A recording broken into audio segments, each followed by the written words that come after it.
चलिए तो पहले प्रश्न की ओर बढ़ते हैं। पहला प्रश्न है अपना जीडीपी डिफ्लेटर से रिलेटेड।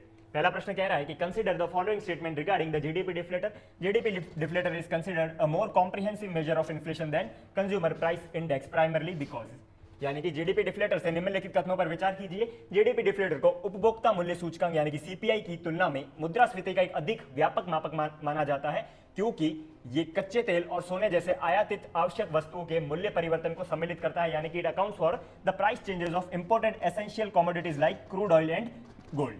सेकेंड स्टेटमेंट है, ये देश के घरेलू क्षेत्र के भीतर उत्पादित सभी वस्तुओं और सेवाओं के मूल्य परिवर्तन को प्रतिबिंबित करता है, यानी it reflects the price changes of all goods and service produced with in the domestic territory of the country. तीसरा स्टेटमेंट है, ये विशेष रूप से औद्योगिक इनपुट और जो कच्चे माल के थोक मूल्य के उतार चढ़ाव पर केंद्रित होता है, यानी कि it focuses specifically on the wholesale price fluctuation of industrial input and raw material.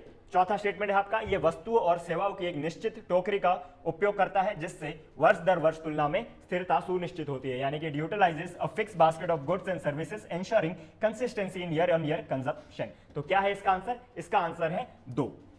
तो जैसा आपको पता होगा कि जीडीपी में किसी भी घरेलू क्षेत्र के भीतर उत्पादित अंतिम वस्तुओं और सेवाओं के मूल्य को मापता है, ठीक है। और जो जीडीपी डिफ्लेटर होता है वो जीडीपी के इन्हीं आंकड़ों को यूज में लेता है। और ये आपको जैसा पता होगा कि जीडीपी में आयातित यानी कि इंपोर्टेड गुड्स को इंक्लूड नहीं किया जाता है, तो जो आपका जीडीपी डिफ्लेटर है वो भी इंपोर्टेड गुड्स को इंक्लूड नहीं करेगा। ये फैक्ट जो है आपको किसी भी नोट्स में, कोचिंग के नोट्स में नहीं मिलेगा। अगर आपने एनसीईआरटी पढ़ रखी है तो ही आपको पता होगा। अगर मैं जीडीपी डिफ्लेटर के फॉर्मूला की बात करूं तो क्या होता है जीडीपी डिफ्लेटर?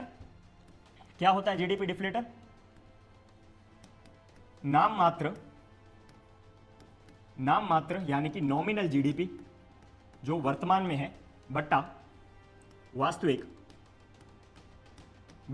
वास्तविक यानी कि रियल जीडीपी जो 2011-12 के बेस ईयर पर आधारित है।